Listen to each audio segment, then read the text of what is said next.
estatal y municipal. En UNAM ha sido responsable de proyectos, de programas de apoyo, de PAPIME, de PAPIT, entre muchos otros. Ha coordinado la publicación de 7 libros y es coautor de 3 de prevención social de las violencias, teoría social y modelos y metodologías para la intervención comunitaria. Participa en la academia como dictaminador de programas de conversión social y entre sus líneas académicas es la prevención social de las violencias, planeación y seguimiento y evaluación de programas sociales, diseño y construcción de indicadores, entre otros. Si se dan cuenta, pues es un día síntesis curricular, imagínense todavía. O sea que me aventaría 15-20 minutos. Pero yo le agradezco al doctor Edgar, que aparte de ser un excelente docente, como les decía, es un gran amigo. Entonces, maestro, adelante, por favor. Buenos días a todos. Es un gusto coincidir en este espacio, en una mañana un poco fría, como han sido las últimas de la semana. Pero de verdad agradezco la oportunidad a Miguel, que es un gran colega, amigo, ya desde hace algunos años. No entremos en detalles de fechas porque eso está prohibido. Sin embargo, creo que la profesión de trabajo social cada vez va ocupando espacios y lugares que son muy importantes para el desarrollo social del país. Y que es uno de los aspectos que como profesión tenemos como responsabilidad primordial, que es atender a esas necesidades prioritarias de nuestro país. Este siglo es un siglo de lo social y es un siglo en donde los trabajadores sociales realmente tenemos que demostrar con un ejercicio profesional que sea reiteradamente dirigido hacia las poblaciones más desprotegidas de nuestro país.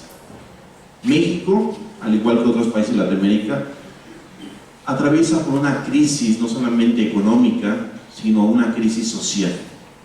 Y es aquí en donde desde hace ya 5 años hemos estado colaborando con la Fundación Carlos Slim, que firmó en su momento, en su oportunidad, un convenio de colaboración con la Universidad Nacional Autónoma de México para promover un diplomado de prevención social de las violencias, y que de alguna manera este diplomado ha ido creciendo de una manera importante debido a la realidad social que enfrentamos en esta materia.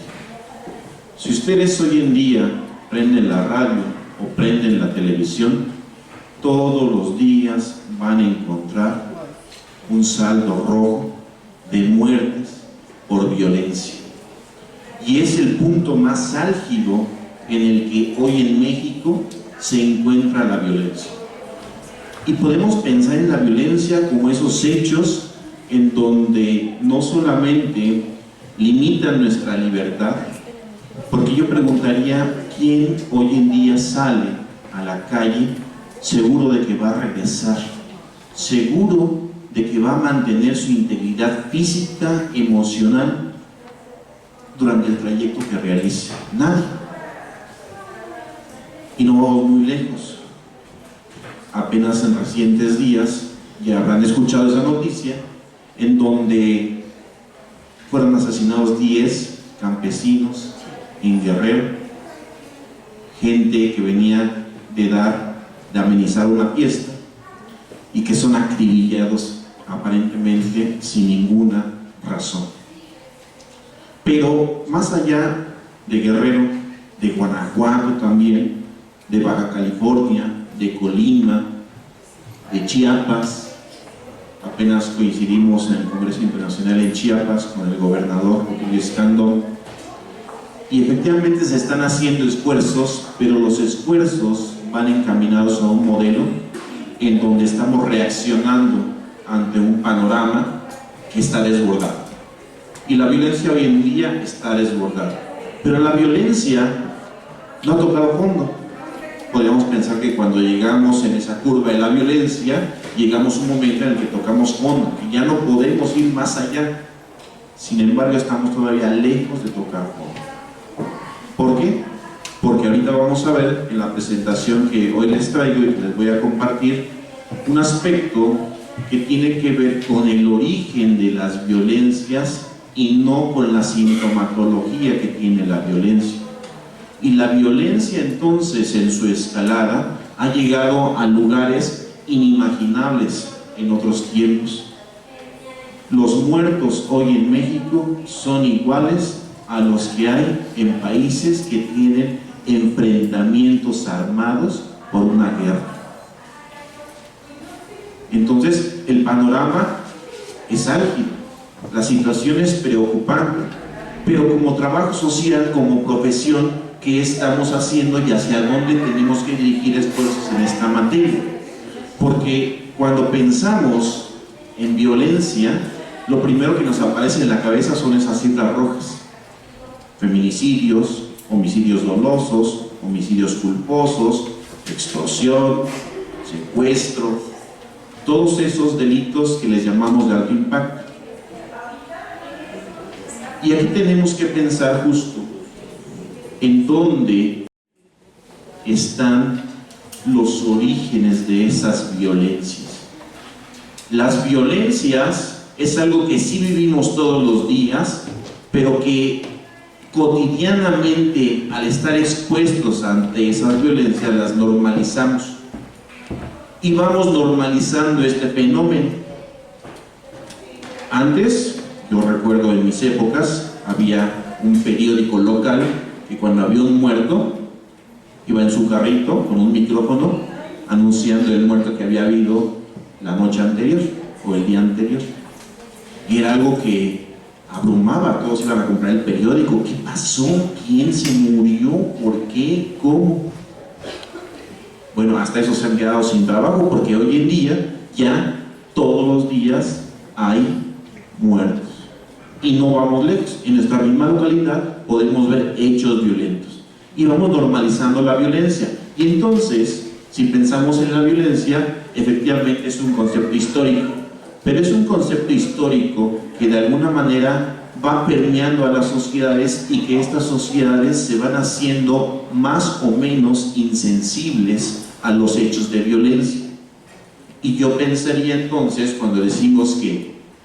¿Tiene apuntador?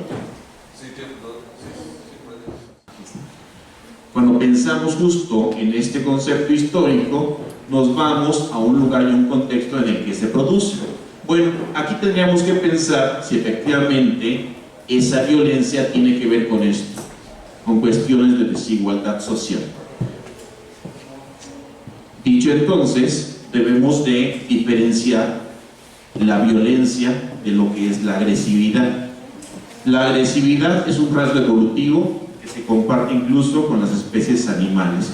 Es una respuesta ante un estímulo que presenta cualquier especie, incluida la humana. Permite reaccionar de manera instintiva ante un peligro inminente. Es decir, es eso que nos hace de manera natural enfrentar un hecho o bien retirarnos de esa situación peligrosa. En el caso de la condición humana, pues se desatan un conjunto de situaciones biológicas, de hormonas que nos preparan o bien para enfrentar o bien para huir.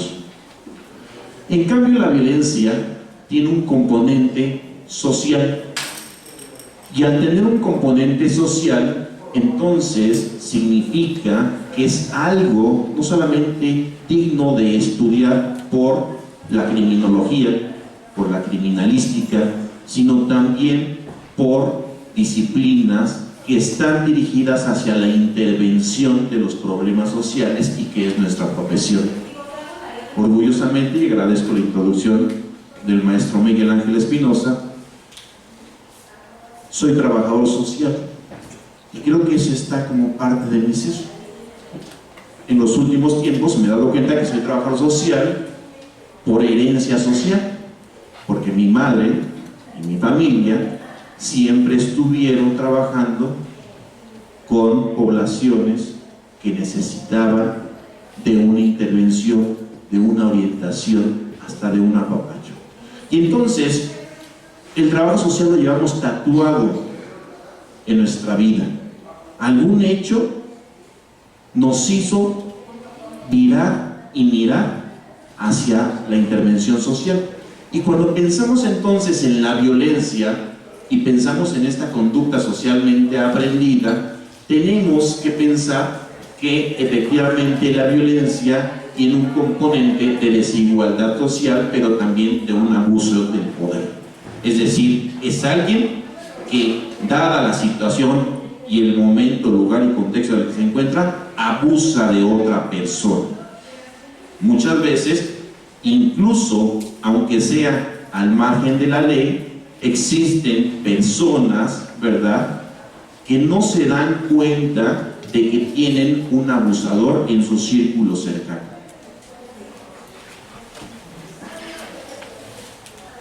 Existen tipos y modalidades de violencia. A partir de algunos elementos para estudiar la violencia tenemos obviamente las víctimas, la naturaleza del comportamiento violento, es decir, por qué se están dándose esos hechos violentos, la intención de la violencia y lugar de relación entre la víctima y el agresor.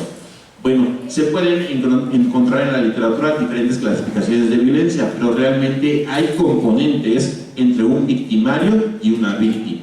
Siempre ante un hecho de violencia va a haber alguien que ejerce o abusa del poder y va a haber víctimas que pueden ser directas o bien indirectas. Ustedes habrán escuchado de Johann Galtung, un señor pues toda una eminencia en estudiar este fenómeno, y que ha propuesto este triángulo de la violencia, en donde nos dice que existe la violencia directa, que es aquella que se deja ver, aquella que observamos, aquella que podemos percibir, pero existen otros tipos de violencias que no son visibles, es decir, están por debajo de esta visibilidad que nos otorga el cotidiano. Entonces tenemos la violencia cultural y tenemos la violencia estructural. La violencia cultural son todos esos hechos que en lo cotidiano observamos, pero que pueden o no percibirse. Es decir, tenemos que hacer un estudio mucho mayor para mirar efectivamente si existe en ese contexto cultural una situación de violencia. Es curioso porque en Chiapas, ahora que fuimos al Congreso, que acaba de ser el año pasado en los últimos meses, una pregunta de uno de los asistentes al Congreso, decía, ¿cómo podemos aquí en Chiapas trabajar con las comunidades en donde culturalmente son aceptadas ciertas conductas? Es decir, la mujer que es violentada por el hombre asume que el hombre tiene el derecho de violentarla, aunque no sea una agresión visible, aunque no la golpee, pero sí la violenta. Por ejemplo, la deja sin comer, no le da dinero, violencia económica, no le otorga los satisfactores que por el hecho de convivencia tendría que tener. Entonces son a veces violencias implícitas pero normalizadas, pero que están invisibilizadas. Y entonces me preguntaba, ¿cómo hacer con los usos y costumbres? Aquí la respuesta yo creo que tiene que ver justo con esta iniciativa de tener un solo código penal a nivel nacional, y tiene que ver con que la ley tiene que ser obviamente para todos. Y entonces, distinguir qué sí es un uso y costumbre y qué no es un uso y costumbre, porque de repente los pueblos originarios abusan también de este espacio de confort para tener situaciones de violencia desde la misma casa. Y no muy lejos, todavía existen comunidades en esos estados del sureste en donde la mujer no puede ir a la escuela. Mayores de 7 años ya no tienen que hacer otra cosa más que dedicarse a las labores del campo o de la casa. Y eso es violencia. Tenemos la violencia estructural, que está dada obviamente por el sistema socioeconómico. Y entonces tenemos un enfoque o visión tradicional de ver la violencia. Y aquí tenemos al delito en el centro de ese enfoque o visión tradicional. Entonces tenemos un ofensor que está motivado por alguna situación, tenemos una ausencia de control por quienes tienen que estar vigilando justo que las normas se cumplan, y se tiene un objetivo. Y entonces la pregunta sería, ¿desde dónde hacemos la prevención? Y cómo desde la profesión podemos contribuir para transformar este espacio que hoy todos tenemos de frente y de cara, no solamente en nuestras comunidades, sino también en las instituciones y en la calle. ¿Cómo podemos hacerlo? Primero lo que tenemos que hacer es reconocer que es un problema social, que la violencia es una conducta socialmente aprendida, y para ser socialmente aprendida no tenemos que entonces recurrir solamente a las cifras que nos da el Secretariado Ejecutivo del Sistema Nacional de Seguridad Pública para ver cómo va la estadística, sino tenemos que desnormalizar primero la violencia y segundo reconocer cuando estamos tomando acciones o actitudes de violencia. Realmente yo preguntaría aquí, ¿quiénes han sido víctimas de un hecho de violencia que se hayan dado cuenta? A ver, levante la mano. La mayoría, ¿verdad? Incluso algunos son delitos, han sido ofendidos y se traducen en un delito porque violentan una norma jurídica. Pero ahora les pregunto, ¿quién ha violentado a otra persona? Levante la mano. En algún momento, la mayoría hemos de una u otra forma violentado a las personas. Y sobre todo quienes venimos de generaciones anteriores, reconocemos el hecho de cómo nos educaban en casa, ¿cierto? O nos educaban con la varita, o con el manazo, o con la chancla voladora, ¿o no? Yo recuerdo que mi mamá, afortunadamente, no nos violentaba físicamente, pero nada más sabías tú que algo habías hecho que no le había parecido, y que nos íbamos a ver en casa, no para que golpeara, pero sí, por lo menos en mi caso, para llevarme una reprenda muy importante en razón del hecho en el que yo había incurrido. Entonces, hay una situación entre la víctima y el victimario que tiene que ver con un ejercicio del poder por alguna circunstancia y en algún contexto.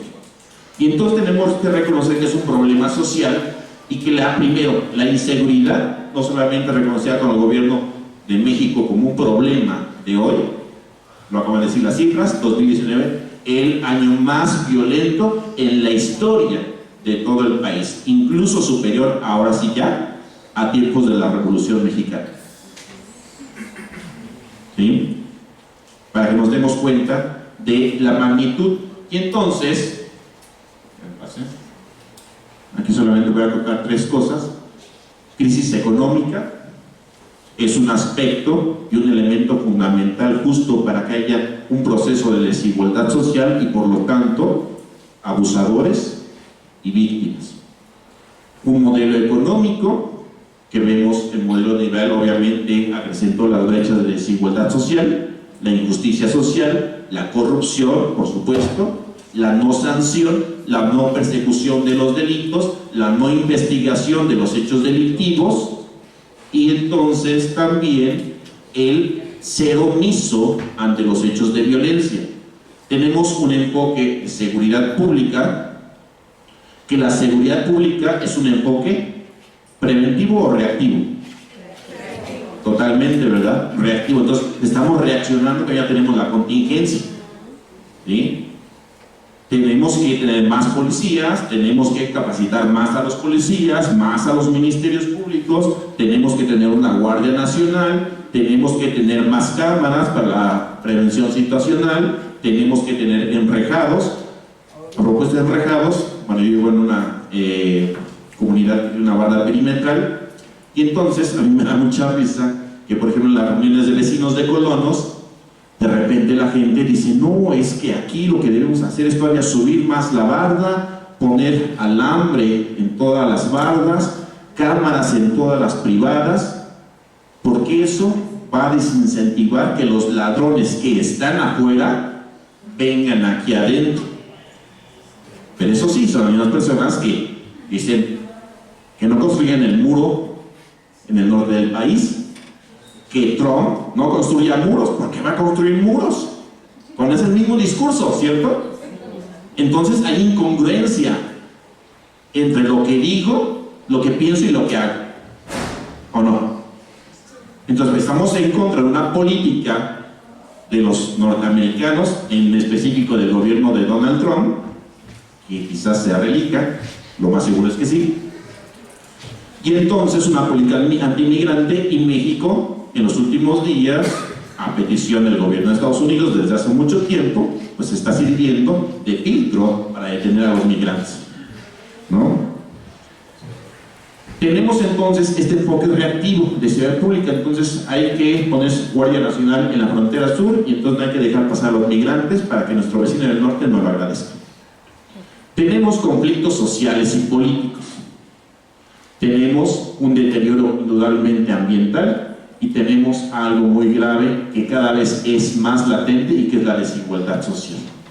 Hoy en día, de acuerdo a las últimas cifras de Coneval, existen 57 millones de pobres en México. O sea, la mitad de la población aproximadamente está en situación de pobreza, y más de un tercio está en pobreza extrema. Más de 60 millones no tienen seguridad social.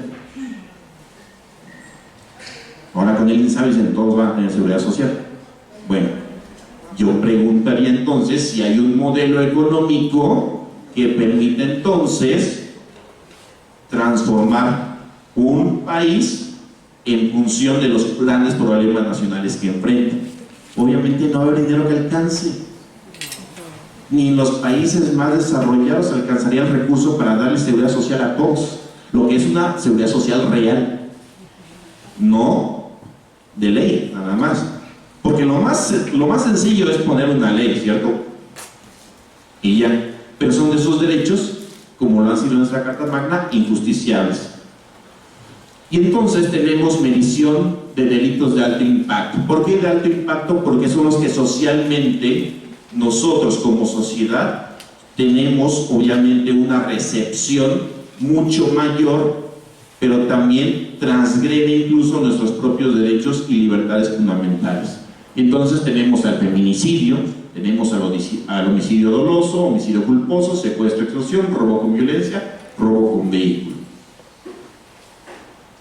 Y aquí tenemos las cifras comparativas del año 2018 y 2019.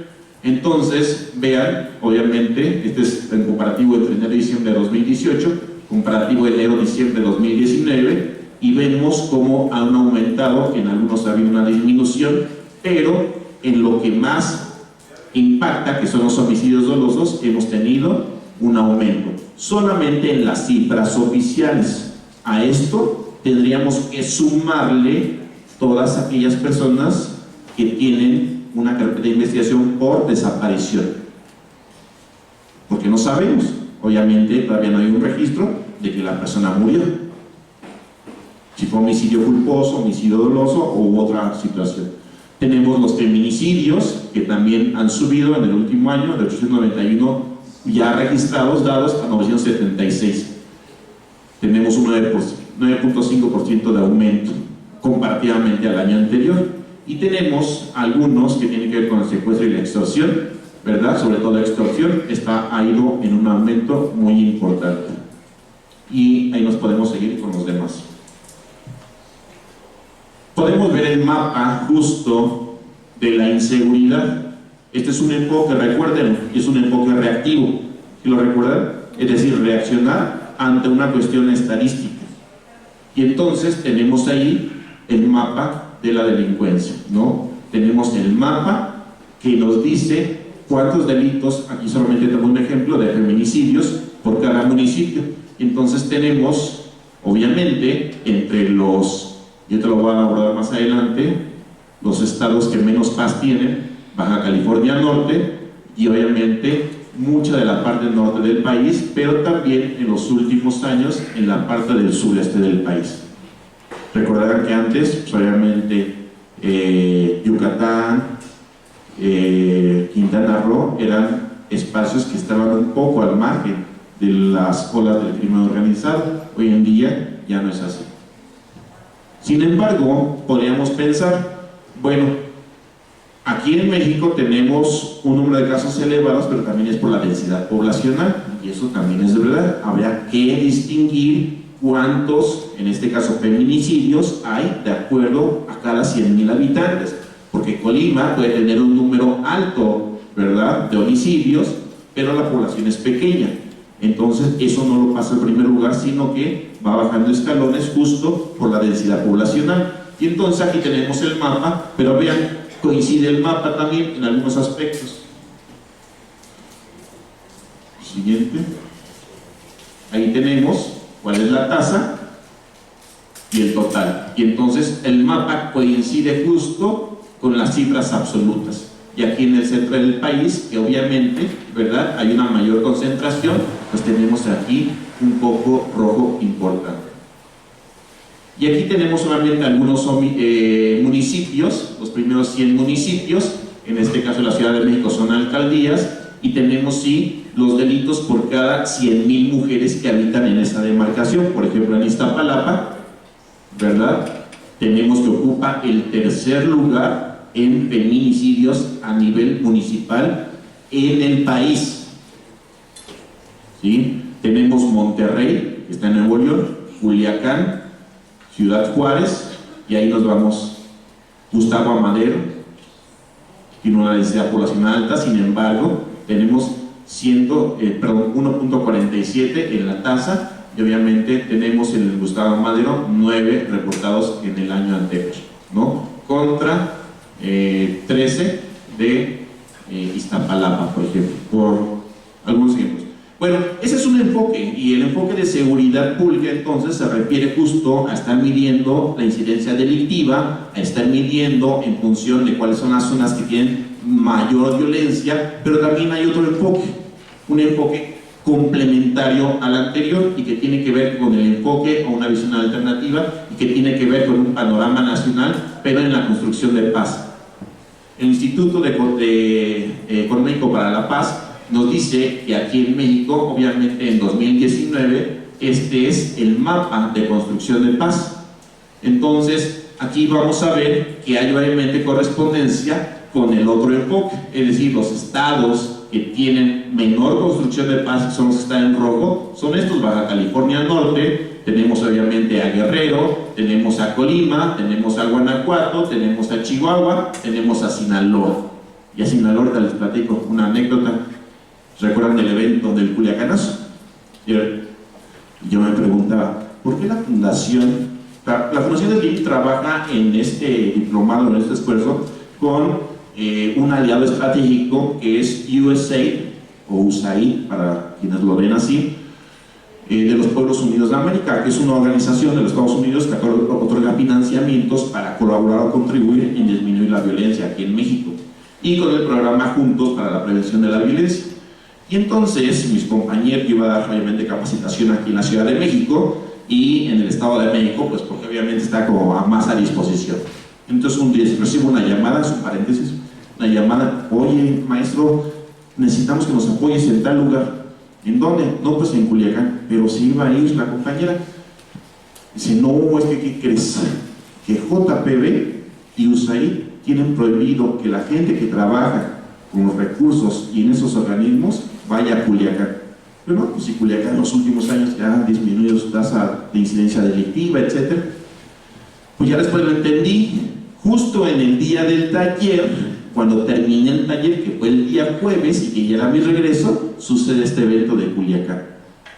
Yo dije: qué suerte tuve. Pues realmente no fue tan suerte, porque USAID, por supuesto, que tenía información del gobierno americano de que iba a haber un evento en ese lugar. Entonces, como yo no sabía, pues ahí va a estar, ¿no?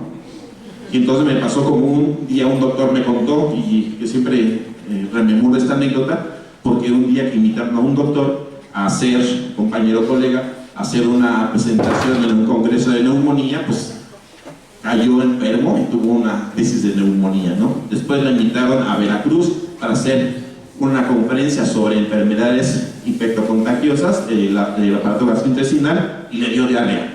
Y entonces, ¿verdad?, después le invitan a otro estado del sureste para hacer justo una plática de VIH. Dice: no, yo mejor que vaya Xochitl el jefe de servicio, ¿no?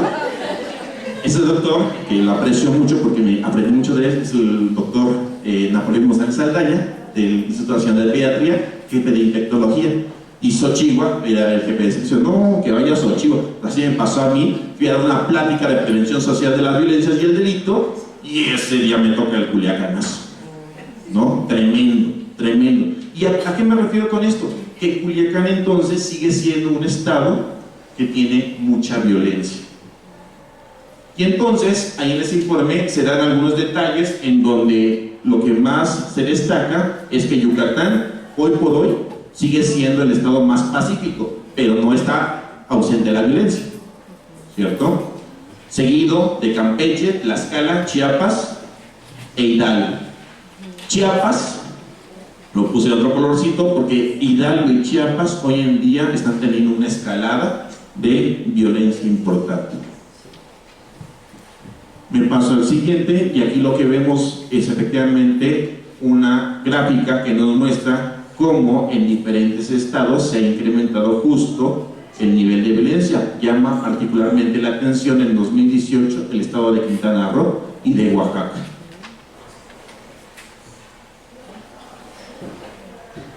Aquí tenemos estados que al menos hasta el primer trimestre de 2019 tenían altos índices de violencia, y aquí destacamos obviamente el hecho de que toda la parte del centro de México junto con estados del norte acumulan la mayor parte de delitos de alto impacto. Entonces, este es un panorama en función de lo que sí quiero ahorita que ustedes se lleven, que es cómo entonces trabajo social le hace para contribuir a un enfoque o en otro enfoque a la prevención social de las violencias. Existen básicamente dos enfoques paradigmáticos. Uno que es el positivista, que es el que nos da la OMS, en donde ya obviamente la violencia es un problema de salud pública, y tenemos un paradigma social, cultural, interpretativo, que viene justo desde la fenomenología.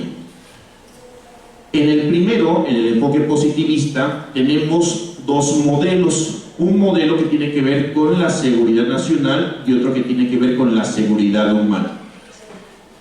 La intervención para este modelo, que es estadocéntrico, es decir, donde el Estado tiene que garantizar la seguridad de todos los pobladores, estaríamos pensando en que es un enfoque de seguridad nacional que interviene a través de la acción de la seguridad pública, pero como ya lo comentaron ustedes, es un enfoque represivo, es un enfoque de reacción.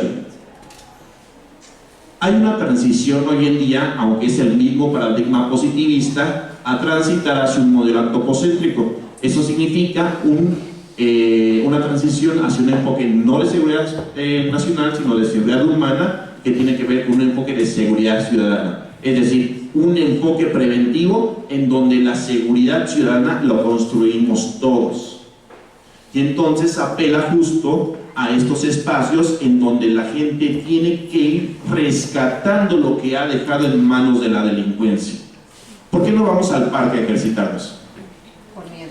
Tenemos miedo de que nos asalten, ¿sí? De que seamos víctimas. ¿Por qué no dejamos a nuestros niños jugar en la calle? Pues el problema de la obesidad tiene un trasfondo también en el que los niños hoy en día no tienen espacios para correr, para recrear. Para la intervención, ¿cómo lo podemos hacer? Tendríamos que pensar en factores de riesgo, ámbitos de los factores de riesgo, protección, y ámbitos en los tipos de prevención. Hoy en día la evidencia científica nos dice que la mejor prevención que se puede hacer para combatir la violencia tiene que ver con el espacio comunitario.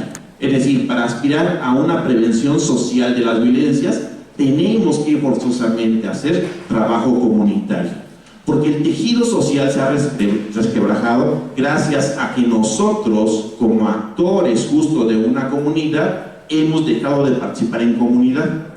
Y en las comunidades en donde efectivamente son urbanas, ya ni siquiera conocemos al vecino, y ya no nos importa conocer. Es más, constantemente nos estamos violentando con el vecino, porque dejó la basura, porque me pone su coche en mi lugar de estacionamiento, porque el vecino está con su música todos los días, y entonces reaccionamos, y estamos ya junto en nuestra comunidad confrontándonos con nuestros vecinos. Entonces, hemos dejado que esos espacios, ¿verdad?, trasciendan justo a espacios en donde la violencia cada vez está más presente, pero por la delincuencia común y también la delincuencia organizada.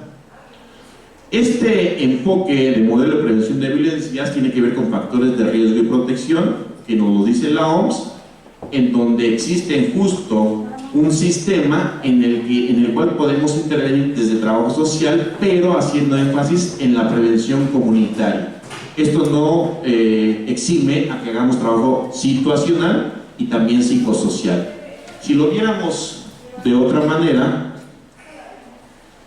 aquí me regreso, lo psicosocial tendría que ver con el espacio personal de cada uno, es decir, la prevención individual. ¿Cómo puedo yo realmente trabajar en cuestión de violencias con mi persona? Parecerá increíble, pero nosotros nos violentamos a nosotros mismos, ¿sí? Cuando diariamente me estoy criticando, cuando todos los días no estoy a gusto con lo que hago, cuando no duermo, cuando no como, me estoy violentando yo mismo. Entonces, primero tengo que reconocer que hay una conducta social que yo tengo que transformar y que tiene que ver con actitudes y comportamientos personales. Si yo logro trabajar como persona en esos comportamientos, como persona, no como profesional, como persona, voy a poder transformar otros espacios relacionales. Por ejemplo, ¿con quién? Con los grupos primarios de interacción. ¿Cuáles son? La familia, lugar de trabajo, grupos de amigos. ¿A quién le gusta invitar a una fiesta? A un amigo que tiene una mala actitud y que ni siquiera él se quiere. Pues nadie, ¿verdad? Que nos esté contagiando negativamente todos los días. Difícilmente. Entonces, hay una situación que tenemos que trabajar aquí desde lo individual para ir a nuestro campo relacional y entonces sí trabajar en espacios comunitarios. Yo ahorita voy a hablar cómo le podemos hacer. Existe otro enfoque que tiene que ver con el paradigma social, cultural, interpretativo y que nos hablaría entonces de trabajar desde la cultura. Pero trabajar con la cultura es trabajar con todo y nada específico. Es decir, para provocar cambios culturales realmente tienen que pasar muchísimos años y muchísimas generaciones para que podamos cambiar la cultura. Pero sí podemos trabajar entonces en situaciones que tenemos en el cotidiano. Por ejemplo, las costumbres, lo que acostumbramos a hacer todos los días, cambiar cuestiones de política, y no hablo de políticas públicas solamente, sino políticas específicas que tenemos hasta en nuestros entornos laborales, porque a veces asumimos algo como política, como verdad, y ni siquiera está normado. A veces en nuestro trabajo, como trabajadores sociales, nos enfrentamos a dilemas éticos, tenemos que tomar una decisión y no sabemos cómo tomar esa decisión, por desconocimiento o por temor. Tenemos que pensar que hay un desarrollo económico y que yo soy parte de ese desarrollo económico. Tengo que pensar que existen creencias de las cuales de manera personal yo las tengo, pero también las tienen los otros.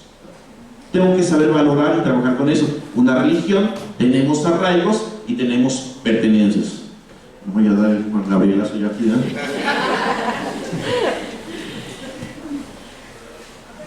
Y entonces tenemos que desde la escuela de Edmund Husserl, este paradigma nos permitiría entonces distinguir cómo son las cosas a partir de cómo nosotros pensamos que son en la realidad. Porque una es cómo yo veo las cosas y cómo otros la ven.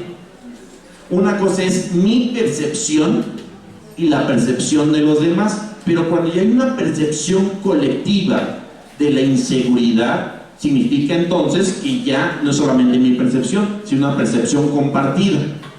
Y entonces se colectiviza. Cuando pensamos en este paradigma, estaríamos entonces pensando en que la interpretación parte justo de esa interacción social.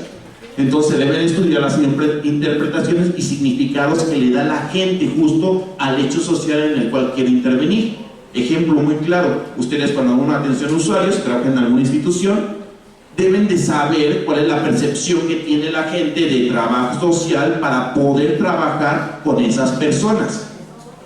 Porque en la mayoría de los casos la percepción es positiva, ¿no? ¿Verdad? Incluso nos ven como un obstáculo, como un trámite. No me resuelve, llame, si las instituciones de salud, que son con las que tengo más relación, llame mejor al médico, necesito al médico, no a usted. ¿Sí? Cuando nuestra participación incluso es más importante y tiene más impacto que el enfoque reactivo que tenemos los médicos de atender una situación de crisis en cuestión de enfermedad, ¿cierto? Entonces, este paradigma nos permite justo saber o conocer e interpretar los significados que se tienen cuando una persona o las personas interactúan en diferentes situaciones. Existe desde este paradigma el modelo de representaciones sociales, en donde las representaciones sociales son esos sistemas cognitivos que tenemos para poder estudiar los fenómenos. Las representaciones sociales son estereotipos, creencias, afirmaciones o valores que ayudan a las personas a conducirse, a comportarse. Es decir, no nos comportamos en el diario de manera autónoma. Estamos todos los días alimentados y retroalimentados con las personas con las que convivimos. Esta teoría entonces nos ayudará para visibilizar incluso la complejidad de las relaciones que tienen que ver con el género, los contextos en donde está subyaciendo la violencia, principalmente la de género, y las relaciones de pareja. Porque todos en una relación de pareja hemos sido víctimas y victimarios. ¿Cierto o no? Revela las tensiones entre las posturas hegemónicas que hay en una sociedad, la postura en cómo se percibe un hecho y cómo lo interpreto y cómo me comporto a partir de esa interpretación. Cuando en una conferencia de género y derechos humanos se hablaba de la violencia y del cual participé, de repente hay algunas personas que, sobre todo las que respaldan este movimiento feminista, que se polarizan totalmente, ¿no? Y entonces todo es el machismo, todos esos machos. Yo no estoy en desacuerdo de la postura, de la ideología, pero sí de algunas posturas muy radicales, ¿no? Y entonces cualquiera, incluso mujeres, que quieren también abonar en razón de una relación más pareja entre ambos géneros, ya no, es que tú porque eres una machista, ¿no? Y entonces las mujeres también son machistas o tienen comportamientos machistas. Esos comportamientos hegemónicos son los que revelan justamente las tensiones que puede haber entre retos que tenemos al frente. Por ejemplo, generar nuevas masculinidades, ¿no?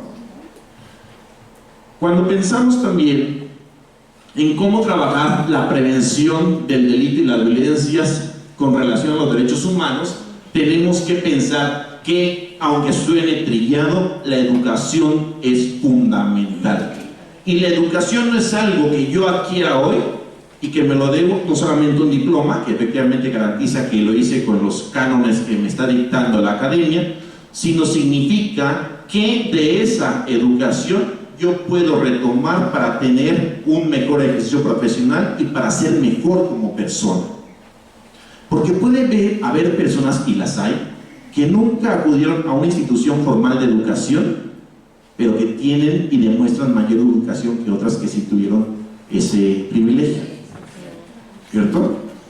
La educación entonces partiría justo desde los grupos primarios de interacción, y si queremos transformar el México de hoy, van a pasar algunos años para, primero, no solamente contenerlo, sino disminuir el índice de comportamientos violentos que principalmente nacen en la familia.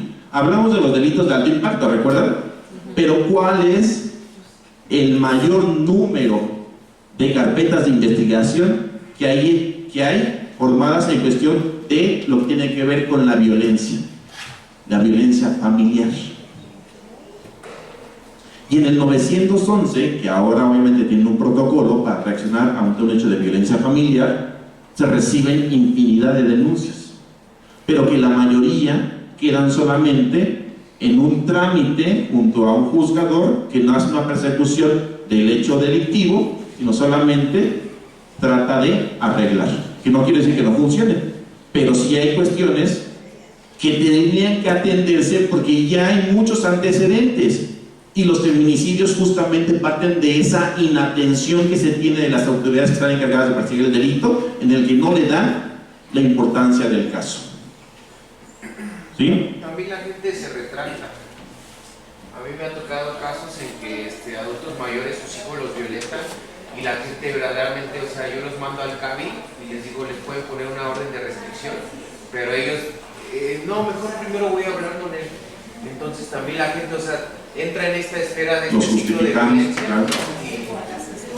Exacto, las esposas, los esposos también, ¿sí? Porque, digo, yo he sido víctima y también victimario, ¿no? A mí cómo me han maltratado a las mujeres, de veras, en serio, y no por voluntad, de veras, pero tiene razón, nosotros cuando ya nos enfrentamos a un escenario de este tipo, justificamos el hecho violento, es que estaba enojado, es que estaba de malas, lo que pasa es que tiene muchas presiones en el trabajo, es que lo entiendo, y más cuando se trata justo de violencia ejercida, esa es la visible y la directa, pero hay violencia que es invisible contra las personas mayores, y díganmelo a mí que he trabajado con personas mayores, actualmente colaboro con el Centro de Investigación y Estudios de Trabajo Social y Gerontología, en donde efectivamente la invisibilización de las personas mayores es una violencia. El hecho de que yo tenga una persona mayor en casa, no tome en cuenta sus decisiones ni la forma de pensar, yo tome las decisiones por esa persona, es una violencia. Tápate, porque si no, después voy a estar yo con tu enfermedad y llevándote al hospital y llevándote a comprar medicamentos, y eso para mí, la verdad, no va. Entonces te pones hay un hecho muy específico. La gente que violenta a las personas mayores en el seno del hogar es porque alguna vez fue violentada por el padre o madre en algún momento de su vida. Es un patrón. Entonces tiene que ver con patrones, creencias y comportamientos que socialmente hemos aprendido y caemos entonces en el mismo hecho. Y entonces por ello es que digo que tenemos que trabajar en la educación y trabajar justo en esta parte básica. Y cuando digo básica, significa que debemos hacer un alto y poner atención en lo que estamos haciendo como personas, ya no como profesionistas, como personas. Y como en este sentido, eso es algo que hay en el Plan Nacional de Paz y Seguridad, que ahorita no lo voy a abordar, bueno, sí, tantito, porque aquí efectivamente habla de educación, pero también habla de regeneración ética y también habla de recuperación dignificación. Nosotros, como sociedad y como país, no vamos a poder aspirar a esto si como personas no trabajamos de manera integral en lo que nos corresponde. Sí. Yo creo que aquí una aportación interesante habría que ver que México ha sufrido muchas transformaciones, que somos un país muy diverso, como lo ha dicho. No es lo mismo la planeación que hay en el norte, en el sur, los niveles de pobreza, índice, la población tan diversa que tenemos. Simplemente podemos ver un modelo del gran estadista que fue Lázaro Cárdenas en este momento, en donde se tenía a todo el país bajo un objetivo y un ideal. Actualmente el país carece de ese objetivo y de ese ideal, porque no tenemos una ideología ni una pertenencia. Simplemente podemos voltear a otro tipo de países como Cuba, Finlandia, que tienen una ideología ya fijada, sus metas, sus planes de estudios, de trabajo, desde la formación.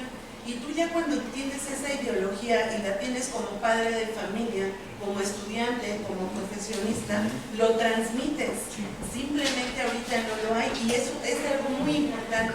Si como trabajadores sociales no empezamos a ver y a teorizar sobre lo que puede haber en un plan nacional de desarrollo y lo que va a impactar en un nivel educativo y sobre todo como persona y familia, sí, nos damos cuenta que no vamos a poder impactar ni a crecer ni de aquí a 50 ni a 60 años. Totalmente de acuerdo. O sea, yo creo que aquí el plan y la fórmula no es decir, ay, México es violencia y ay, no, eso no.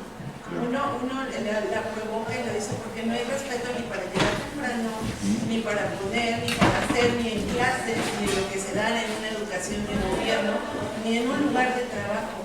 Simplemente como persona la actitud cambia todo. Para allá voy, precisamente, y te doy toda la razón. Tenemos que partir justo entonces de pensar hacia dónde tenemos que dirigir esos esfuerzos que nos comentas. ¿Cómo te llamas? Norma. Norma nos comenta efectivamente, tenemos que pensar que para cambiar y transformar el país, tenemos que transformar como, nosotros mismos como personas. Una transformación que no es sencilla, porque hay toda una serie de creencias, patrones, modelos, costumbres, etcétera, que nos hacen conducirnos en el día a día. Y entonces, cuando del feminismo se acusa a los hombres de que son los principales generadores de violencia, yo no digo que no lo seamos, pero también tenemos que pensar que no es porque nosotros decidamos ser tampoco violentos. O sea, hay un modelo que nos ha hecho crecer en un patrón cultural que nos hace desempeñarnos como hombres en ese sentido. Y no me creo que en las connotaciones feministas, porque cuando toco esos puntos, luego polemizamos. Considero que hay que tener mucho cuidado con las palabras, ¿no? Los discursos que usted menciona, me parece que son, y lo pone incluso en la presentación, maneja esta parte de estereotipos. Incluso lo que creo que tendríamos que, como trabajadoras y trabajadores sociales, empezar a visibilizar y romper esos estereotipos. Cuando usted menciona y dice que las feministas decimos que los hombres son los violentos, efectivamente. Usted mencionaba hace un momento que las principales denuncias de violencia familiar son ejercidas por hombres, efectivamente.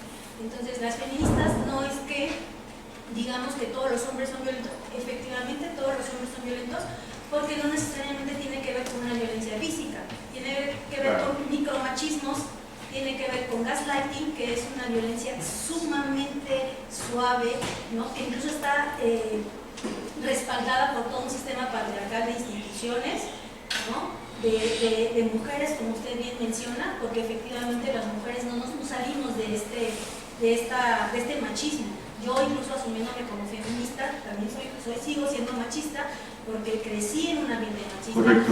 Y entonces, nada más, para terminar, eso no significa, que yo sufra violencia o que yo en algún momento la haya ejercido, no quita el comentario que me parece que hay que tener mucho cuidado, porque se dice, es que nosotros no somos responsables porque vivimos, sí son responsables, y por eso efectivamente dicen, es que las feministas, y lo dijo la doctora Sheinbaum apenas ahorita, que cuando se vino toda esta marcha y decían de las marchas feministas y que quemábamos cosas y que rompíamos cosas, no, pues ahora que vengan las feministas y que les den, que sensibilicen a los policías, que sensibilicen a los hombres. O sea, las feministas decimos, entonces no solamente hay que lavarle los calzones y no solamente hay que servirles a las mesas, sino que también hay que educarlos y sensibilizarlos. Ese es trabajo de ustedes, única y exclusivamente de los hombres, porque también se cuestiona y dice, a ver, está pasando esto, hay que cuestionarlo todo. Entonces, sí es responsabilidad exclusivamente de los hombres,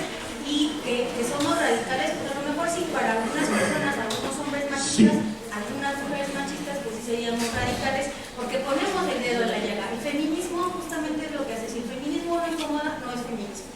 Gracias. Sí.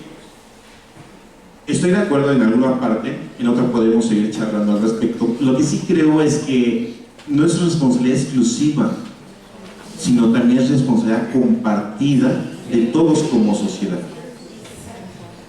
En un sistema de gobierno, en un modelo económico, en una sociedad en donde los impactos de la violencia, sea cual sea, los resentimos todos como sociedad, todos, hombres y mujeres.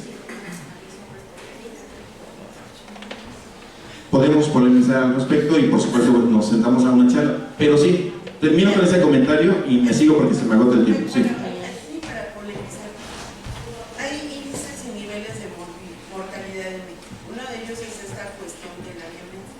Sí. La violencia ahorita pues causó un boom, es una causa de mortalidad.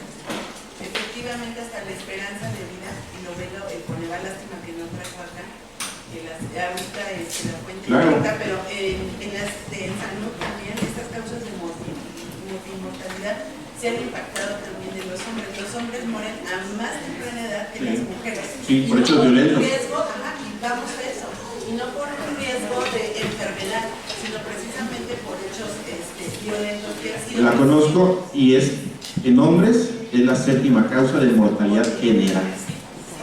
Ahorita que es la cuestión, estos temas son bien álgidos, ¿no? Sí. Sobre todo porque las mujeres somos vulnerables desde que nacemos, y nos debemos de Históricamente, así. en los Pero, sistemas sin patriarcales, embargo, como bien se menciona. Sin embargo, también hay palabras muy trilladas como empoderamiento, como lo que sea. Por eso digo, la parte de identidad de un modelo y una teoría como trabajadores sociales y de irresponsabilidad de no hacerlo, atrae muchas cuestiones polémicas. Bien, hay un libro muy interesante que se llama El origen de la familia de Federico Engels. ¿Cuánto tiene?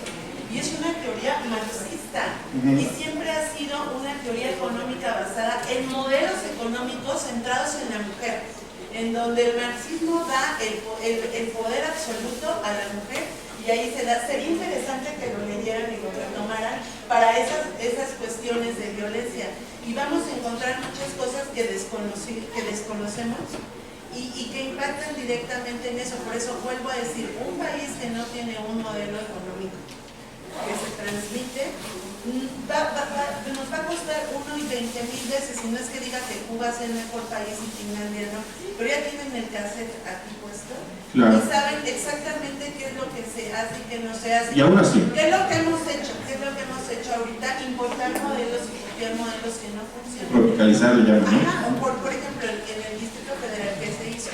Se exportan modelos de Colombia hacia la Ciudad de México, que funcionaron en su momento porque somos, aquí vamos a lo mismo, la diversidad es una zona urbana, no es lo mismo los derechos y la voluntad de expresión que tenemos aquí todas a las que están en Chiapas, a las Totalmente. que están en otro rubro, ¿no? Por eso digo, piensa micro y verás macro, ¿no? Sí, por eso es que, y digo, por supuesto, y el pensar diferente tampoco nos hace como adversarios. Realmente esa es la pluralidad, y me gusta justo provocar estas tensiones para crear reflexiones, porque tenemos que reflexionar en torno entonces a cuál es el camino que no solamente como personas, sino también como gremio tenemos que atender para justo provocar estos cambios culturales y de comportamientos en una sociedad. Y entonces, cuando hablamos de esto, tenemos el enfoque, como ya lo he dicho, hegemónico, que es este. Me voy a saltar estas porque ya las comentamos.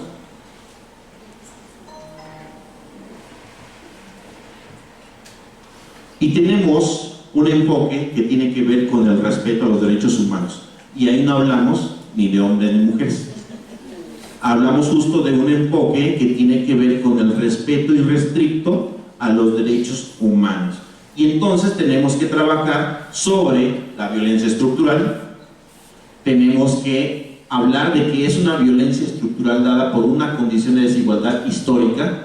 Tenemos que hacer un diagnóstico certero para la construcción de políticas públicas efectivas, pero también evaluar las políticas públicas que se han implementado, por ejemplo, para disminuir los delitos de alto impacto, para prevenir la violencia, para atacar la violencia.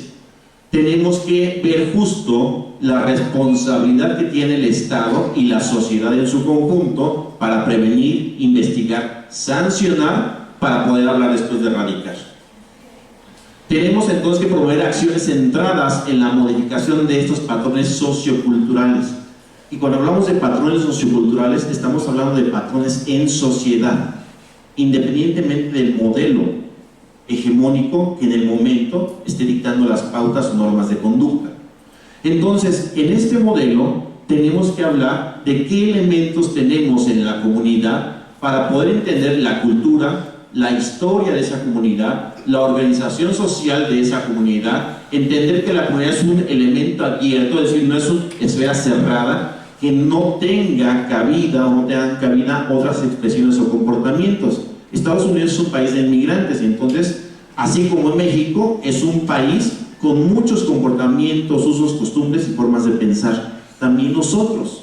Entonces tenemos que buscar alternativas que nos permitan entonces tener convivencias armónicas y adecuadas. no quiere decir que la violencia se va a erradicar, pero sí tenemos que pensar en una comunidad en la que podamos participar para construir y fortalecer la seguridad ciudadana, porque la seguridad la hacemos todos. ¿Y cómo entonces podemos transitar hacia eso?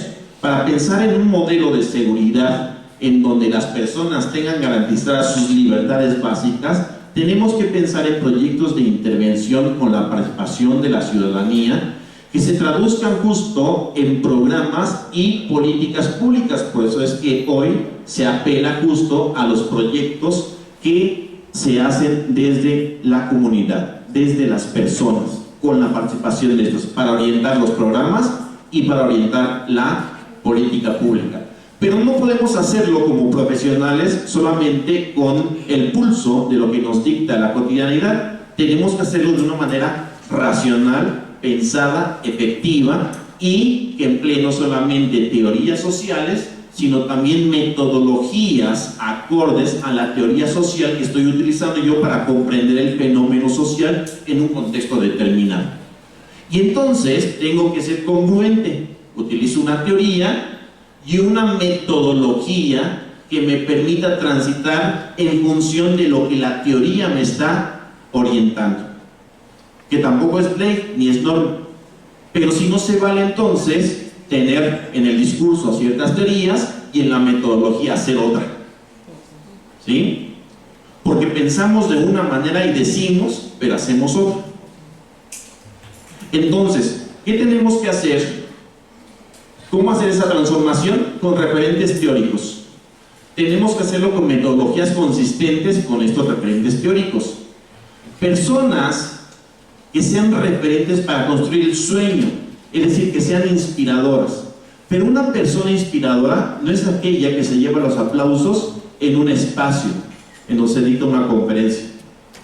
Una persona inspiradora es aquella que promueve cambios a partir de cómo esa persona ha logrado tener esa congruencia, y algo que yo siempre tengo muy presente acá arriba. Sobre todos los valores está la integridad. Y la integridad significa tener que pensar, que decir y que hacer. Si yo en el discurso digo una cosa, pero en el hacer hago otra, ya no soy congruente. Pero la integridad no es algo que hoy se tenga y perdure toda la vida. La integridad es algo que se trabaja en el día a día. La integridad no es algo que yo hoy adquiera en un curso y ya me garantice que voy a ser íntegro. No, la integridad la practicamos todos los días y en todos los espacios. No se vale ser muy buen empleado, el mejor profesionista, y en la casa ser el peor padre o la peor madre. Ahí no estamos siendo íntegros, ¿verdad? No tenemos justo una congruencia entre lo que hacemos o queremos aparecer hacer y lo que decimos. Y entonces necesitamos que haya sí persuasión, que haya capacidad de influir en los demás a través de liderazgos, pero también yo considero que la capacidad de transformar tiene que ver con la capacidad de inspirar a los otros a un cambio. Cuando pensamos entonces, si es que tengo que transformar, me tendría yo que preguntar, ¿realmente tengo la capacidad para transformar? ¿Y hasta dónde tengo esas oportunidades de transformar? ¿Son los valores que tengo concretos, objetivos, medibles, se perciben? ¿Son consistentes esos valores con mi acción como profesional y como el rol que ustedes quieran? Como padres, como hijos. ¿Es consistente eso? La integridad entonces, aquí lo tengo, es el valor de hacer lo correcto a pesar de las consecuencias o inconvenientes. Y cuando digo esto, hace rato tenía una charla de otro tema con el maestro Miguel, decía, es que tenemos que ser íntegros. No por ocupar un espacio o posición política voy a ser incongruente entre lo que digo y y lo que hago. Pero ¿qué nos dice el sistema institucional que tenemos? Que si no nos rendimos ante el poder del otro, pues entonces somos frenados. Entonces la integridad tiene que ver con ese valor que como personas tenemos que ir construyendo, mejorar como personas, mejorar como colectivos, mejorar como sociedad y hacer crecer a los demás. Una persona inspiradora tiene que ser íntegra, porque la inspiración del otro va a ser a partir de lo que ve en el cotidiano en esa persona. Si las personas llegan temprano, eso me va a inspirar a mí a llegar temprano, ¿sí? Si yo estoy viendo que hay cambios por una conducta o comportamiento de alguien, yo voy a poder entonces querer transformar mi vida para ser distinto y ser diferente. Y aquí entonces es mostrar compromiso total con lo que somos, con lo que decimos y con lo que hacemos. Integridad.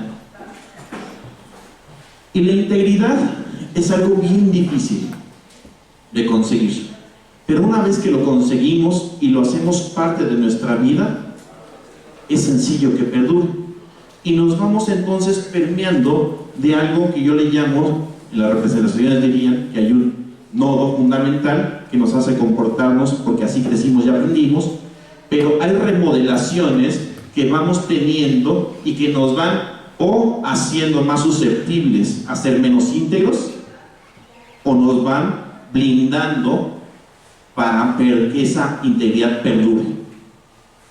Y entonces, si tenemos un nodo, no quiere decir que la persona que no era íntegra ya no lo pueda hacer. Por supuesto que todos podemos ser íntegros. Por supuesto que tenemos que tener no solamente la fortaleza, el entusiasmo, sino también perdurar en el tiempo a través de un comportamiento que yo voy a mantener, no importando el espacio ni las personas con las que yo esté tratando. Yo puedo tener muchos grados y muchas formaciones, pero no por eso voy a faltar a la dignidad de las personas, ¿sí? Y entonces significa abrir la mente. Abrir la mente es saber escuchar para transformar, saber construir en el disenso. Una posición o un posicionamiento ideológico no nos hace contrarios. En efecto, podemos sentarnos a la mesa y a través del disenso tener una oportunidad para construir juntos como sociedad. El disenso entonces provoca cambios, pero también identifica virtudes y defectos. Si ustedes hacen una reflexión personal y comienzan a enlistar, así, un ejercicio muy sencillo, enlistar todas sus virtudes, las que ustedes se reconocen, porque a veces ni somos capaces de eso. Generalmente sí reconocemos nuestras virtudes, ¿no? Soy guapo, soy apuesto, me conduzco con toda honorabilidad. No yo a otra persona al lado, ¿verdad?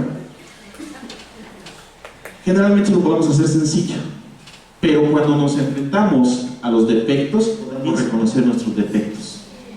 Porque pareciera que el reconocer nuestros defectos es darle la razón al otro, ¿cierto?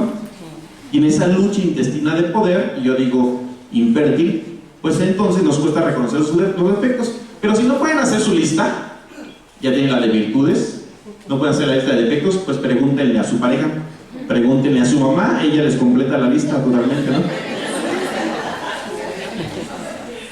Las mamás nos conocen re bien, ¿no? Y entonces nos dicen todos los defectos y hasta los que vamos a tener, ¿cierto?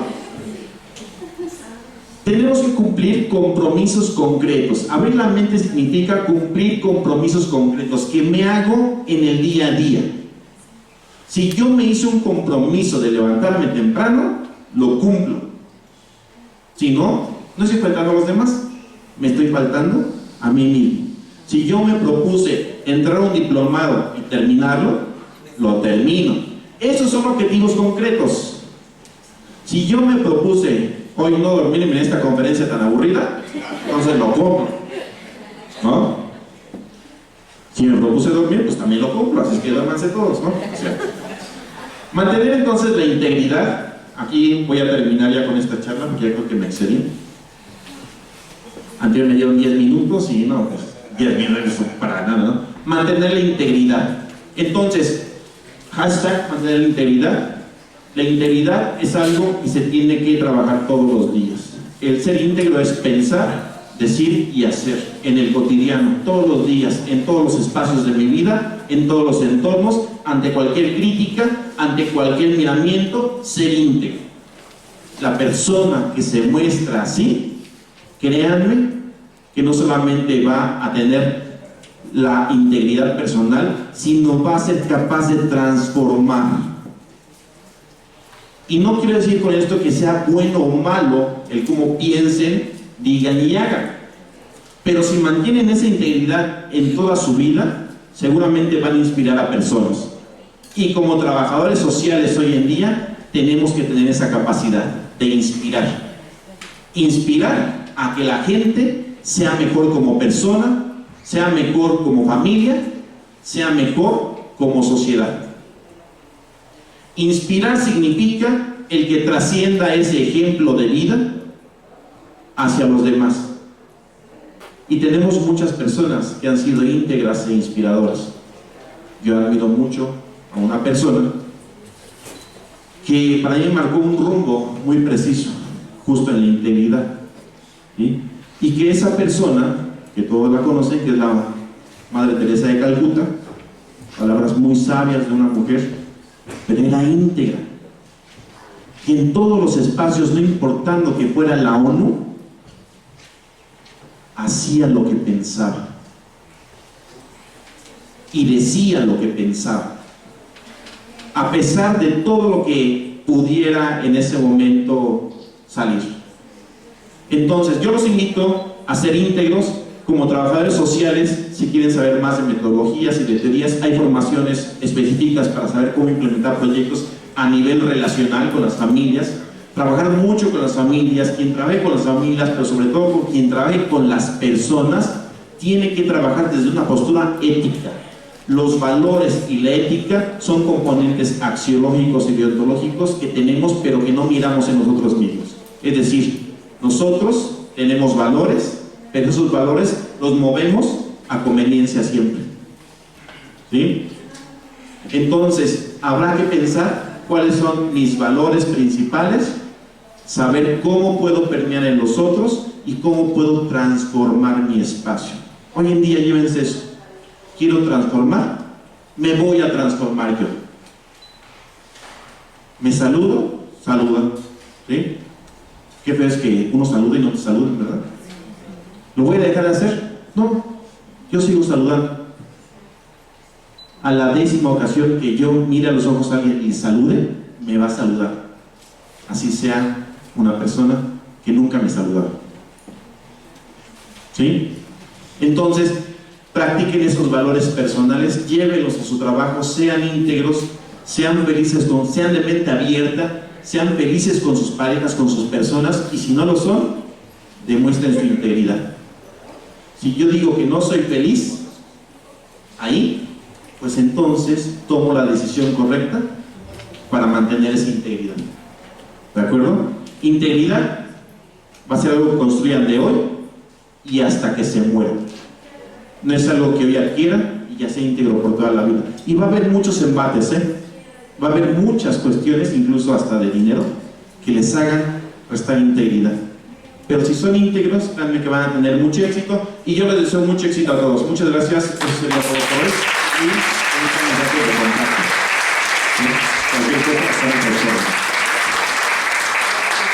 También íntegros y también apasionados. Estaba platicando ahorita con Marco. Me preguntaba, tú me decías, eres inspirador, le decía, pues a mí es inspirador y apasionado también. Entonces también yo le agregaría un poquito esto. A ver, preguntas allá atrás, alumnas, alumnos, colegas, ¿todo quedó tan claro? Juan, ¿qué es la pregunta? No, bueno, es que... O comentario, no necesariamente preguntas, comentarios. Las violencias muchas veces son, si bien es cierto, no comparto mucho el punto de vista feminista radical, sí es cierto, el feminismo ha luchado por erradicar estas disparidades entre hombres y mujeres. Y generalmente las violencias sí se transmiten de un género a otro, ¿no? Aunque entre mismos géneros también hay violencia. La diferencia es que cuando hablamos de violencias y lo trasladamos a derechos humanos, los derechos humanos ya no estamos hablando de un género en específico, ya estamos hablando de la población en general, y las políticas que se hacen con miras a derechos humanos no se hacen en un entorno ni machista ni feminista, sino más bien se hacen en un entorno que sea incluyente para todos. El mismo concepto lo dice, ¿no? Derechos humanos involucra a todas las personas, se construye, sí, en una sociedad, se construye en base en análisis, y es tan importante, a raíz, lógicamente, de estos movimientos, han hecho que se reformen, se cambien, se construyan, se deconstruyan y se vuelvan a construir a modo de que el impacto sea en beneficio de toda la población. Bueno, en el diplomado ahorita, los que están conmigo, vamos a regresar, vamos a ver breve lo que es la reforma que se hizo al artículo primero, en torno a derechos humanos, y el cambio sustancial que se hace, ¿no? Entonces, si bien es cierto, las violencias, y como trabajadores sociales tenemos que identificarlas para saber cómo actuar, qué hacer, y lo que dijo el especialista es bien cierto. Si no contamos con una metodología, pues todos vamos a actuar como Dios nos dé entender, ¿no? Y no es así. Ya hay estudios, ya hay metodologías, ya hay situaciones que se han trabajado, que se han estudiado, que se han abordado, y nos dan la pauta para seguir adelante, ¿no? Y este es un trabajo conjunto, tanto hombres como mujeres tienen que trabajar con principios de igualdad y de perspectiva de género para que se logre erradicar o disminuir estas violencias. Ok, muchas gracias, maestro. Acá, veniste de estos trabajos. Alexis. Me parece muy interesante el enfoque que menciona, porque sí, el enfoque de seguridad es punitivo-reactivo, ¿no? Entonces pasar a este enfoque integrando a la comunidad y además haciendo esta participación ciudadana pues más amplia, creo que sería muy interesante verlo, ¿no? Y aplicarlo. Con relación a la violencia, pues sé que hay posturas feministas muy radicales, pero no solamente los individuos son los que replican estos patrones, ¿no? Usted mencionaba de que hay modelos también, ¿no?, que replican los patrones, inclusive la misma sociedad, pero hay instituciones socializadoras de esa misma violencia, como es la escuela, la familia, la iglesia, ¿no? Y todos esos círculos en donde nosotros estamos ahí presentes, ¿no?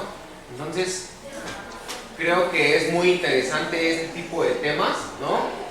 Y verdaderamente esperemos que cambien estos enfoques, ¿no? Porque, y a partir de como usted dice, ¿no?, evaluando, ¿no? Primero hay que evaluar y luego ya hay que diseñar otro tipo de modelo. Enorme, estimado. De acuerdo a la ponencia, ¿en dónde se ha implementado este tipo de modelo? Sí. Y que eso sería, pues, más o menos para ver estadísticamente. Sí, esta iniciativa obviamente no es nueva, viene desde la OMS, no con el modelo interpretativo, pero sí con el modelo positivista de ir transitando justo en un cambio de modelo centrado en el Estado a un modelo centrado en las personas.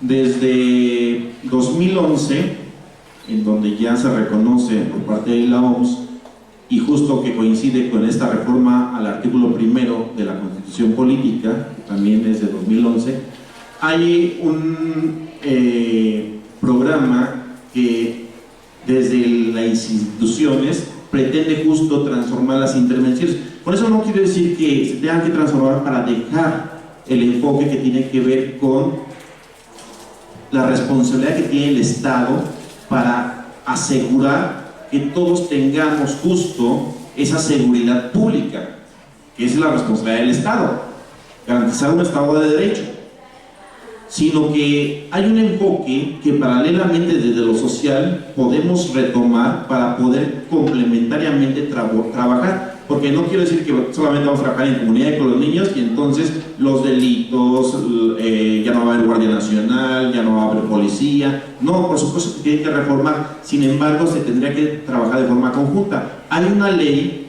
de prevención social de las violencias que está trabajando con el enfoque justamente de la OMS.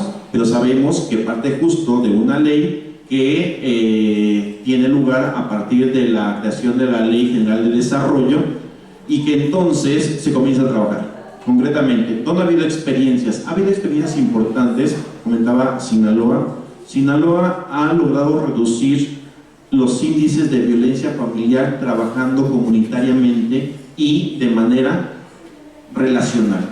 Entonces, ha habido buenas prácticas, ha habido incluso, no sé si ustedes ubican la bahía de Altata, en Sinaloa. Es una bahía que estaba en manos del crimen organizado. Y ese espacio comunitario, obviamente, las personas que ahí vivían ya no podían ni siquiera salir a la calle.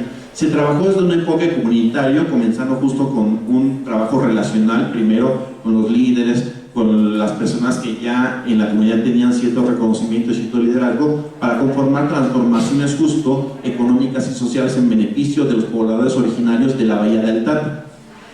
No tuvieron que hacer un enfrentamiento contra el crimen organizado, ni tratar justo lo que escuchaba en las noticias, hablando de los muertos de Guerrero, donde les dieron fusiles a los niños, ¿no? Para que como guardias comunitarios garantizaran la seguridad de la población, no, sino trabajando con la población con enfoques de intervención comunitaria a partir de este modelo, y los resultados han sido buenos. Hoy en día, si ustedes van a la bahía de Altata, la bahía de Altata se reconoce ya incluso al nivel del puerto de Mazatlán en cuestión de turismo, y ha traído muchos dividendos y desarrollo económico a esa región. No quiere decir que haya desaparecido el crimen organizado, sin embargo, ya no está enclavado ni apoderado de todo espacio que socialmente estaba abandonado por los pobladores y no podían ni siquiera ir a la playa.